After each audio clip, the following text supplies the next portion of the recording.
Hello, once again. Thank you all for being here.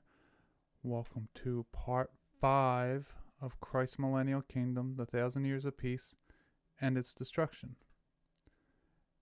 Part 5 is called Major Meltdown. Alright, so we're going to start with a Bible verse in Micah 1:4. And the mountains shall be molten under him, and the valley shall be cleft as wax before the fire, and as the waters that are poured down a steep place. Alright, so now we got some images we're going to look at that are the mounds in America. So these quote-unquote Indian burial mounds, which I don't buy that's what they are for a second. I think that they may have been some kind of structures. Maybe they were pyramids.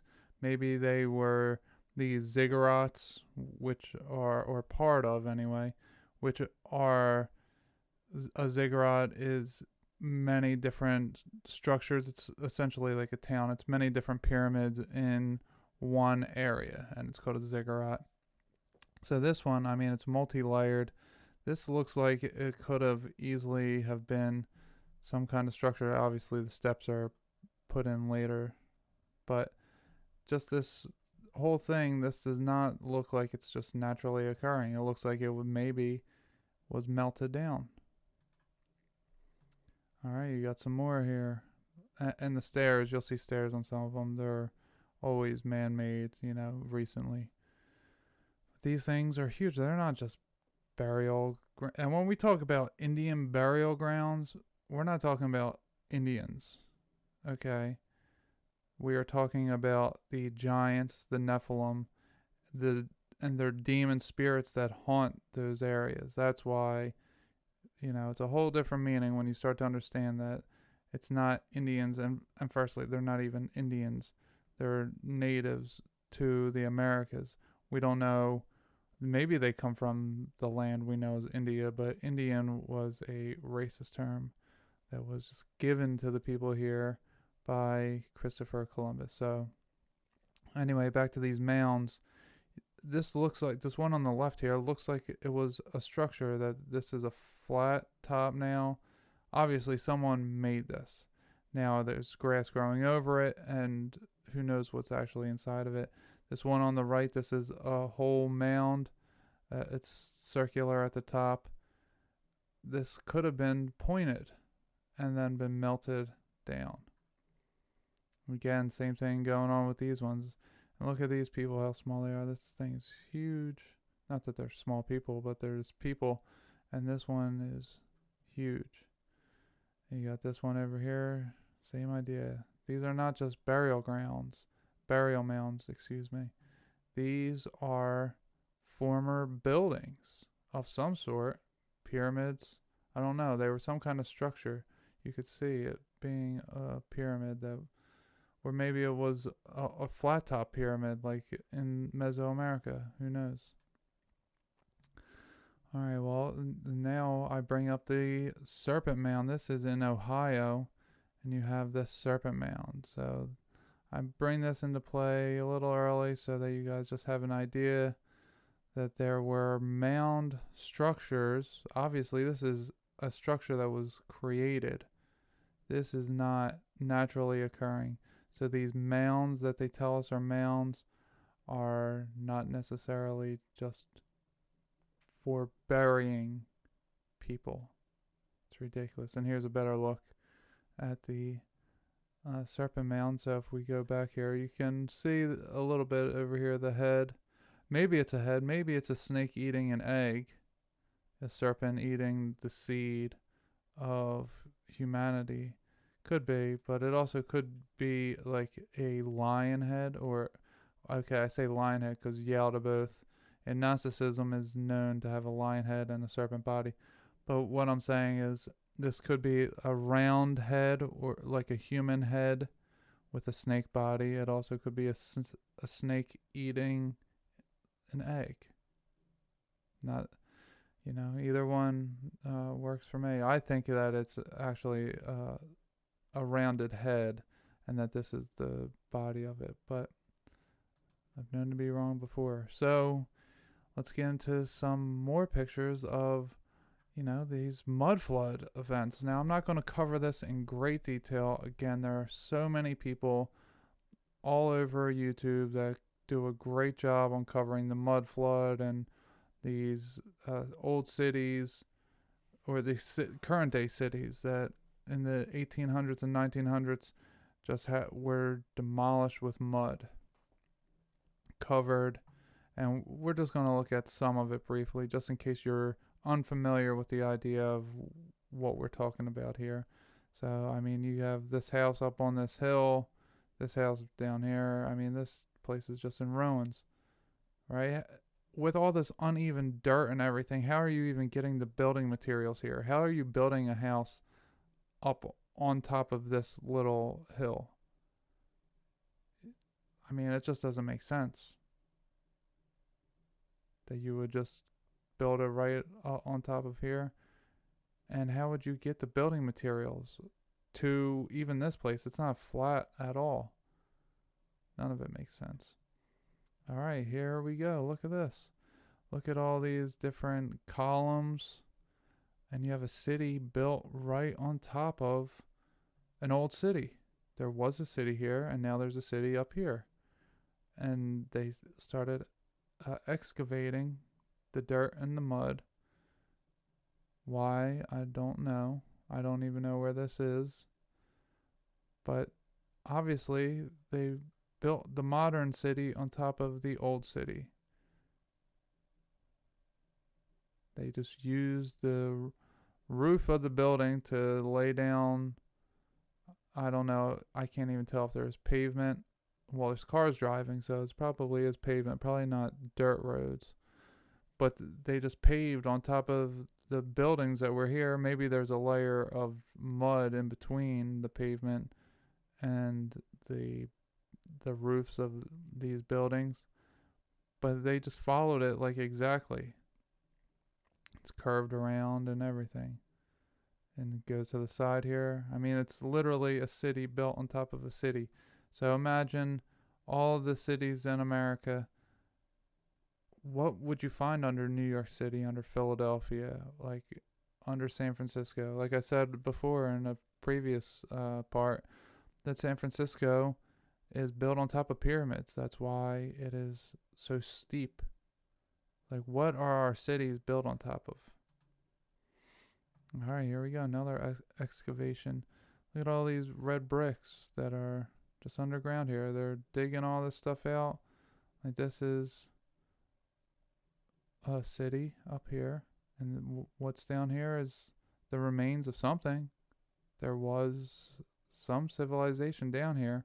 Where'd all this mud come from? Right, here we go. I think this one's Seattle.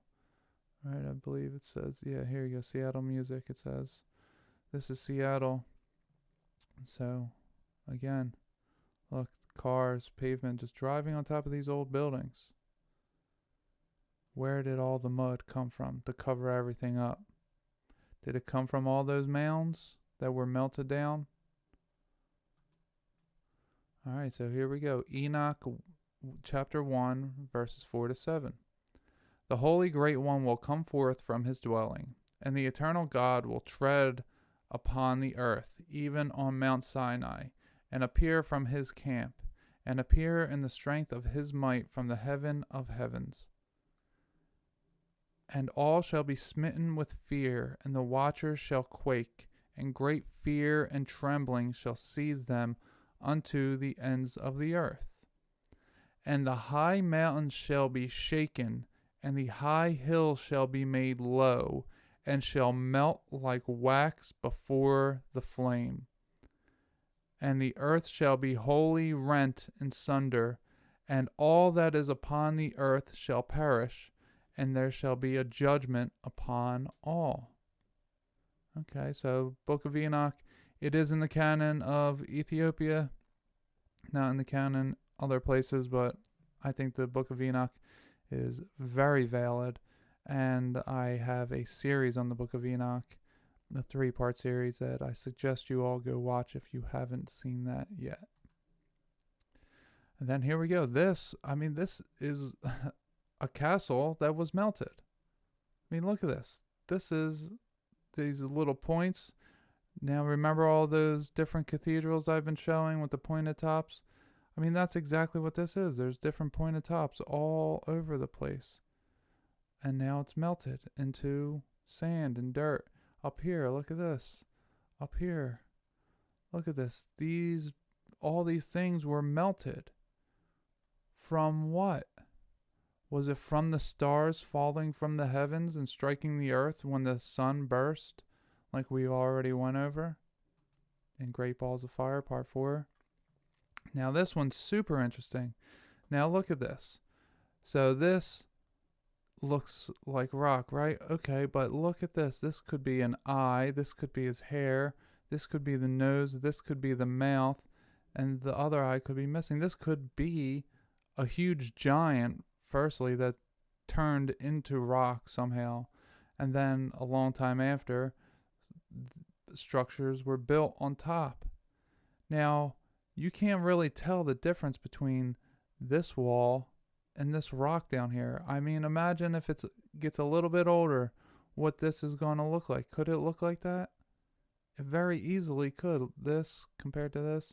Now, obviously, these were built on top of it, but that's what keeps happening is structures are built on top of things. And it looks like this was built on top of this guy.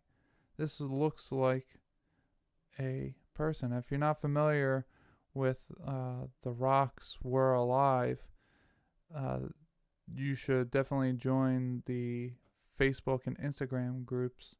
They're called SIB. I forget what it stands for at the moment. But the Rocks Were Alive.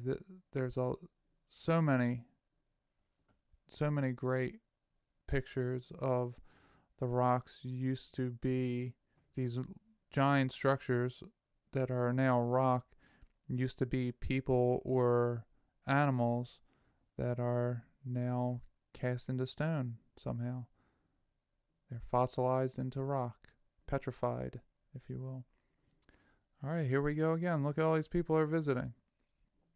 They didn't carve out what's inside of a mountain. No. This was a building and this at the top was all melted down, and what you see left is just what didn't get melted. Now, could have been some energy weapon, possibly, but I think it was probably the stars striking the earth. Maybe it's a combination of things. I don't know what it is. Can't say for sure. Again, look, could this have been like put into a mountainside? Like they have all these rocks with this different whatever mixture this is, like concrete that would get the rocks stuck in place like this. Would you add on bricks to a mountain? I mean, that just doesn't make sense. No, what makes sense is that this was something that is now melted down. Ezekiel 22:21. Yes, I will gather you and blow on you in the fire of my wrath, and you shall be melted in the middle thereof. Okay, it's in the Bible several times in the book of Enoch. Things are going to melt due to fire. Look at this. This could easily be, if it had overgrown with grass, those mounds that I showed you earlier, right? It could have easily been something else. And that's why I have this one on here. But they didn't build into the side of this thing. This was something that was melted. I mean, look right here. These straight lines, 90-degree angles. This is something. This isn't just random. Here's another one. I mean, this one's obvious. It's all around. They didn't build into the sides of mountains here, folks. These were beautiful structures. Maybe something like this. See this beautiful structure on a mountainside? well, this used to be a beautiful structure on, or a cliff, I should say, maybe not a mountainside, but some kind of cliff or whatever. That's what that used to be. And this one looks like they carved it out of the mountain, right? Except for down here, all this has the same wear and tear as this, right? Same weather pattern. Like, why would they make this beautiful, carve out all this beautiful stuff from here?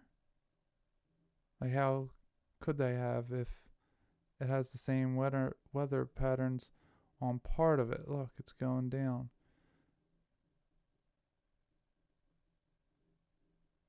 Like, why is it perfect up here and not perfect down here if it was carved out? And that it could have been something like this easily. I mean, you have all these structures over here, but it easily could have been one of these. Like, look at the windows.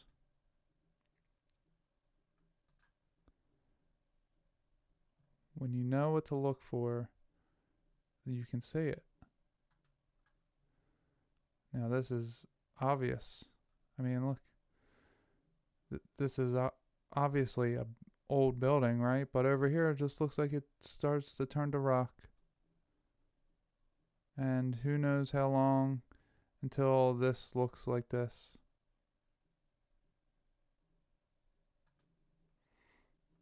Again, you have this building on top of this rock, and then in here, there's bricks all through. It's hard to see in this photo. It's, I did my best to get photos that you could tell, but you can't really tell in this one. But there are different bricks all throughout here that this new building is now on top of.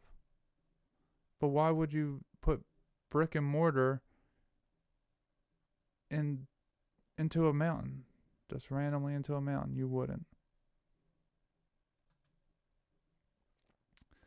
All right, remember what Jesus said, there will be famines and earthquakes.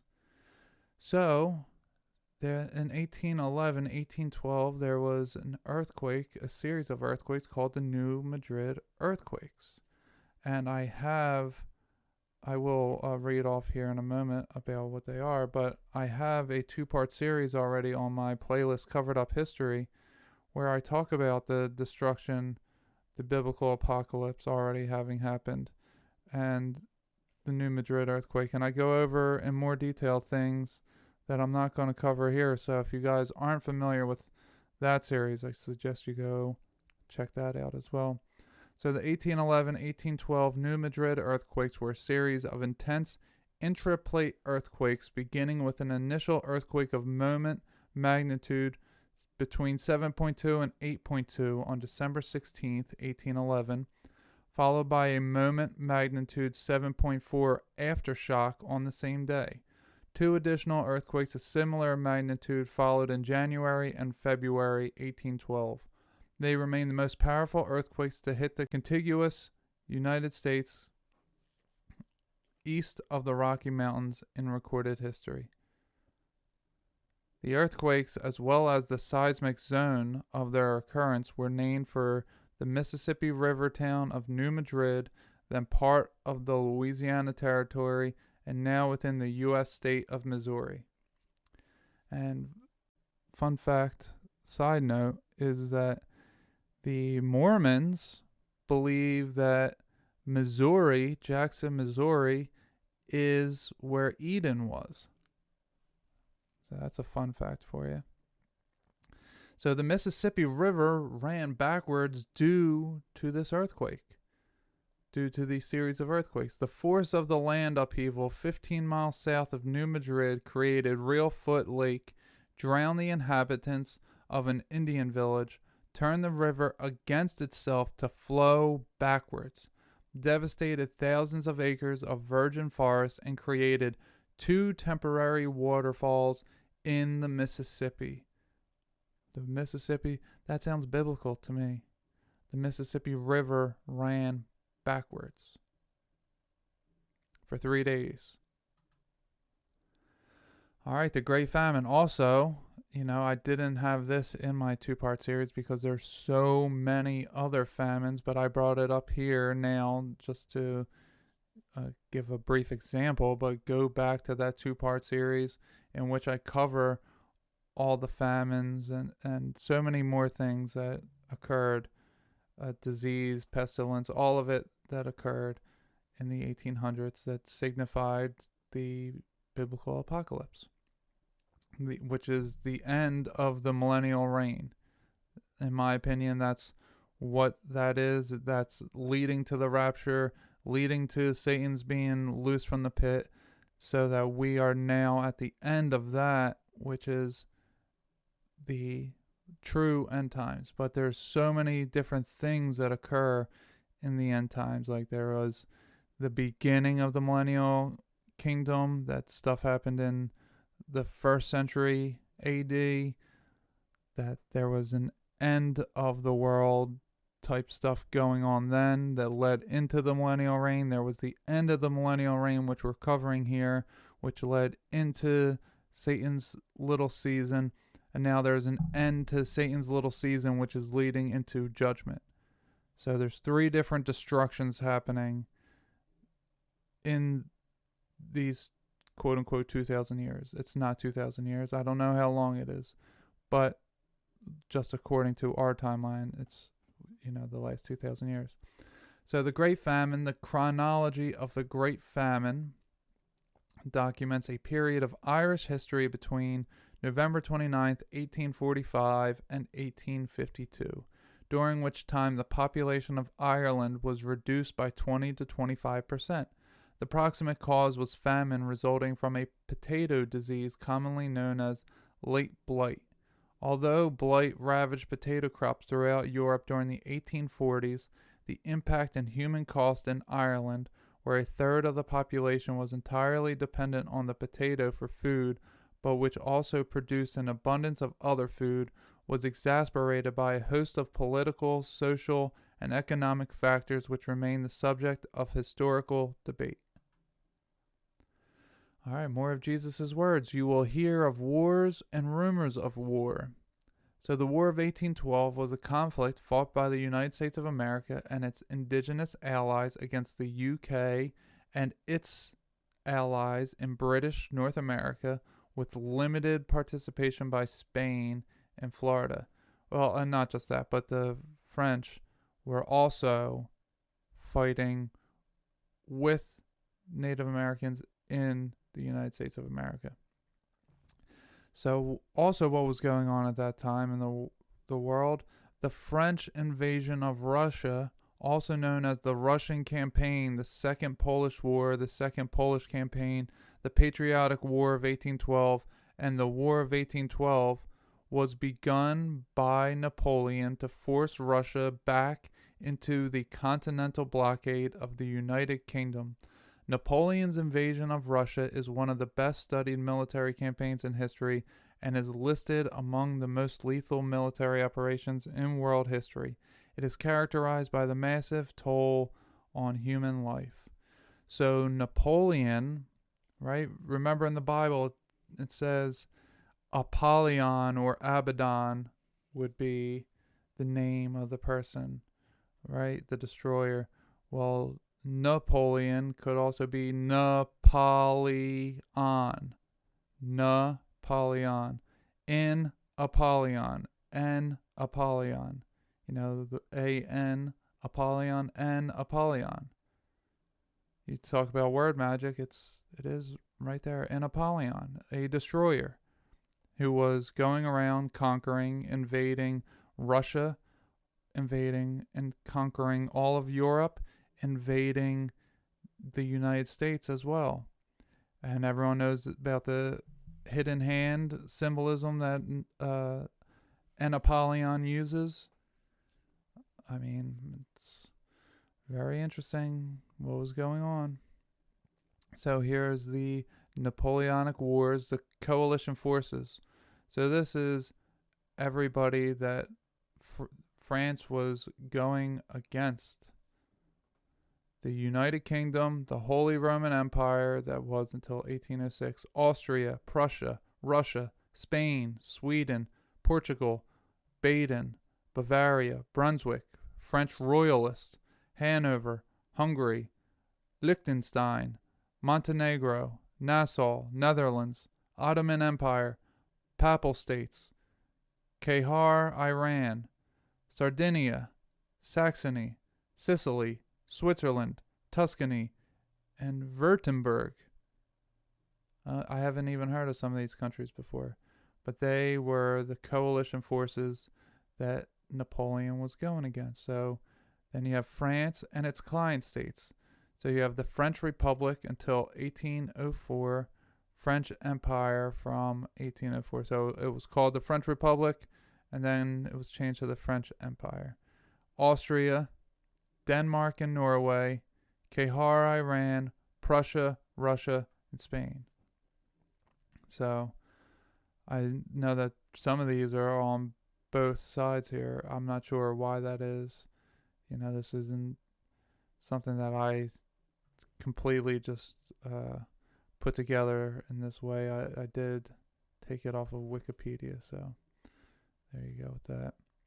And I did want to have another look at, I think this was part 1. I wanted to bring this back in for your own imagination.